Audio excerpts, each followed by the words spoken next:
Ակալություն, հարգարժան պարոն Ռուբինյան, հարգելի գործընկերներ, ես եմ ֆիքսել ուղղակի Հայաստանի քաղաքական դաշտում քննադատում են պարոն Ռուբինյանին Հայաստան դաշտի պատգամավորները, որ ասում ընտրակաշարք բաժանողները դատվել են, բայց ընտրակաշարքի մասին ոչ մի խոսք, որտեղ իրանց քաղաքական ուժը, իրանց քաղաքական թիմի լիդերը որպես այդպեսին ընտրակաշարքի ծնունդ է, չլներ ընտրակաշարքը, չելնի իրանց քաղաքական թիմի լիդերը որպես քաղաքական գործիք տարբեր մարդկանց ձեռքերում։ Էլ չհիշացնեմ ձեր վաղար շաբաթի ընտրությունները, որտեղ ձեր ակտիվիստները մարդկանց վրա կներեք արտահայտության համար, հարգելի քաղաքացիներ, ովքեր մեզ դիտում են, բայց այդ ձայնագրությունները կան, ձեր Հայաստան դաշինքի հետ քոչարյանական խաժամուժը ասում էր մարդկանց վրա քֆուր կդնեք, որ գնան մեզ ընտրեն։ Հիմա մարդիկ էլ ըստ երևույթին ձեր քֆուրին կներեք էլի արտահայտությանս համար, ձեր քֆուրին քֆուրով պատասխանեցին ու ձեզ ցույց տվեցին ձեր տեղը, որտեղ Հայաստանի Հանրապետության վրա քֆուր դնողը դեռ Հայաստանի Հանրապետության քաղաքացու վրա քֆուր դնողը դեռ չի ծնվել, եթե հանկարծ ծնվել էլա, դրանից չի խերվել։ Հարգելի Հայաստան դաշինք, հարգելի Ռոբերտ Քոչարյան եւ նրա թիմ որպես այդպեսին։ Բայց ինչեւ էստեղից խոսում են, ասում են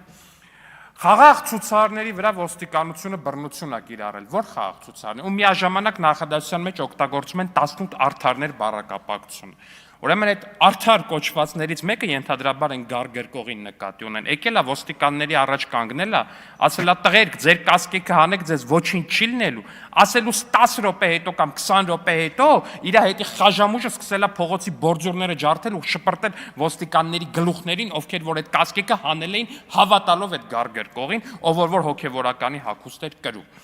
Ասում խաղաղ ցուցարների վրա ոստիկանությունը հատուկ միջոց է կիրառել, ինչի ոստիկանությանը դրա համար չեք պատժում։ Կամ ասում կոռուպցիայի ընկալման համաթիվը բարձրացել է կամ հետընթաց է գնաց։ Տրամաբանական է։ Գյումրիում տարակինում ո քաղաքապետ սարքեցիք։ Գյումրիում տարել քաղաքապետ եք սարքել մի մարդու, ժողովուրդ ջան, ով որ հեռախոսի զապիսով էլի ձայնագրված է, էլի բանը կա, մարդը ասում է այդ $2000 ինչքան էր այդ փողը, չեմ էլ հիշում արդեն, իրանք էլ են երևի խառնվել այդ թվերի մեջ, այդ կաշառքը, $4000 վերու։ 4 միլիոնը վերու, դե բնական է, մարդը դա տենում է, բայց ես թվում է կոռուպցիայի ընկալման համաթիվը տենց այդ ամեն ինչից բան չի լինում։ Համայնքապետերից Հայաստանի Հանրապետության երկրորդ քաղաքը դրա վրա ազդեցություն չի ունենում։ Հազար ներողություն։ Կամ բանը, ասում է Արթուր Սարգսյանը, ոնց եք նայելու աչքերի մեջ, որ բանը աստղիկները ուր են։ Ժողովուրդ ջան, եթե այդ աստղիկները չկան, ավելի վատ ձեր համար, ուրեմն դուք փուչիկ եք։ Չէ, փուչիկ եք, խեք փուչիկ, որտեվ ասենք այդ ձայնագրությունը հոգա ոչ մեկ միջև մա չի վիճարկում այդ ձայնագրությունը, որ Արթուր Սարգսյանը ձայնագրության մեջ մանրամասն ներկայացնում է այն աստղիկները, որոնք որ պետք է նետվեն գազելի մեջից մեքենաների տակ, ու նաև նկարագրում է դրա տեխնիկական բնութագիրը, որ ինքը ոչ թե ակը ծակում է, այլ ակը ճղում է։ Ես հստակ ասում եմ, եթե ակը ճղող բաներ են շպրտվում փողոցներում, դա հանգեցնելու է վթարների, որոնք կարող ունենան ընդհուպ միջև ողբերգական ելք։ Հիմա եթե այդ խոսակցությունը ունեցել են, այդ պլանները կազմել են, բայց բուն աստղիկները լավ են թաքցրել, ու հիմա քննչական մարմինները չեն կարողանում գտնել, կներեք, ես այդտեղ ասելու բան չունեմ։ Okay, շատ լավ, չկան այդ աստղիկները, չեն գտնում այդ աստղիկները։ Բայց դրանից ձեր խոսակցության էությունը չի փոխվում։ Ոնց որ հիմա երկու հոգի խոսան, ասեն ընկեր, արի բանը, տենց 10 կիլո տրածիլով մի հատ բոմբ սարքենք, տանենք ազգային ժողով, գցենք ազգային ժողովը տրաքացնենք։ Տենց պայմանավորվածության կան, հետո ձերբակալեն այս մարդկանց տերորիզմի մեղադրանքով, ասեն, բա ուր է բոմբը չկա բոմբը։ Ասենք աբսուրդ է, էլի ժողովուրդ ջան, երիքա մարդկանց բանականությունը այդ աստիճանի վիրավորեք, առհասարակ։ Էլ մեծ հաշվով էլ ասելու բան էլ չկա, բայց չգիտեմ, մեկ-մեկ այս դատարկ տեսարանը տենալով տխրում եմ, որ արդեն մի ամսից ընդամենը Հայաստան դաշինքը էլ խորհրդարանում չի լինելու, այս գեղեցիկ դատարկ տեսարանը էլ չենք տեսնելու, ինչևէ ամեն դեպքում նորից շնորհակալություն համապատասխան քանակի ձայներ փոշիացնելու համար, ես կարծում եմ դա շատ կարևոր է, բայց պարոն Ռուբինյանի ասածը շարունակելով, ոչ այդքան հարգելի ընտրակաշառատուներ կամ նույն ինքը ընտրական տասովշիկներ, որտեղ էլ լինեք, ինչպես էլ լինեք, ինչ էլ որ ձեզ խոստացած լինեն, ինչ փաստաբանել ձեր խոստացած լինեն, ինչ փողեր էլ ձեզ խոստացած լինեն, մեկը բռնվելու եք, ընկնելու եք բանտի ծակերը, ձեզ բռնելու են ու ձեզ գցելու են բանտի ծակերը։ Բոլոր այն մարդիկ, ովքեր նույնիսկ, չգիտեմ, ձեր մտերիմներից, հարազատներից, ում որ կներգրավեք այդ կեղտոտ ու զզվելի հակապետական ընտրակաշարք բաժանելու տասովկայի մեջ, բոլորը բռնվելու են։ Կներգրավեք ձեր կանանց, նրանք էլ են բռնվելու, կներգրավեք ձեր այլ հարազատներին, բարեկամներին, նրանք էլ են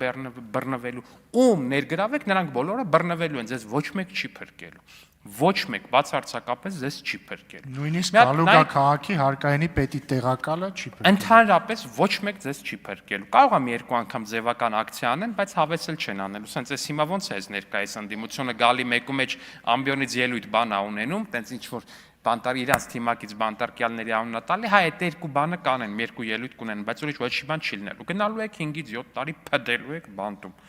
Ուրիշ բան ձեր հետ տեղի չի ունենալու ու ոչ մեկ ձեզ տեր չի կանգնելու։ Դուք գնալու եք ու կորեք։ Ու սիրելի քաղաքացիներ, եթե ձեզ առաջարկում են ընտրակաշարք, խնդրում եմ իմացած եղեք, որ ձեզ ոչ թե ընտրակաշարք են առաջարկում, այլ առաջարկում են բանտի պուծյով կա։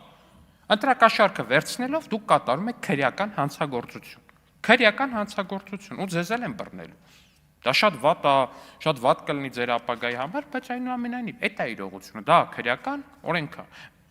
Չի կարելի վերցնել ընտրակաշարք, եթե վերցնեք, դուք էլ եք տարիներ անցկացնելու բանտի հետևում։ Մի հատ պատկերացրեք, այդ ինչքան փող արժի վերցնել, որ դրա համար գնալ 5-7 տարի նստել բանտում։ Ես կարծում չկա տենց փող, որի համար արժի կյանքից 5-7 տարի զոհաբեր։ Էնպես որ լավ մտածեք, իսկ ընտրատասովщикներն ու մնացածը թող իրանք հարց տան։ Ինչի իրանք շեֆերը, իրանք շեֆերի որդիները, իրանք շեֆերի եղբայրների որդիները անձամբ ընտրակաշարք չեն բաժանում, այլ այդ պատվաբեր գործը վստահում են հենց ընտրատասովщикներին։ Մի պարզ պատճառը, որտեղ նրանք չեն ուզում նստել, որտեղ նրանք լավ գիտեն, ով այդ գործը անի, նստելու է։ Էնպես որ ինչ ասեմ, եթե արդեն իսկ ներքաշված եք դրա մեջ, ապա հիմիկվանից ձեր բանտի պարագաները կապեք, եթե չէ, ավելի լավ է չմտնեք այս գործի մեջ։ Բարին ընդ ձեզ։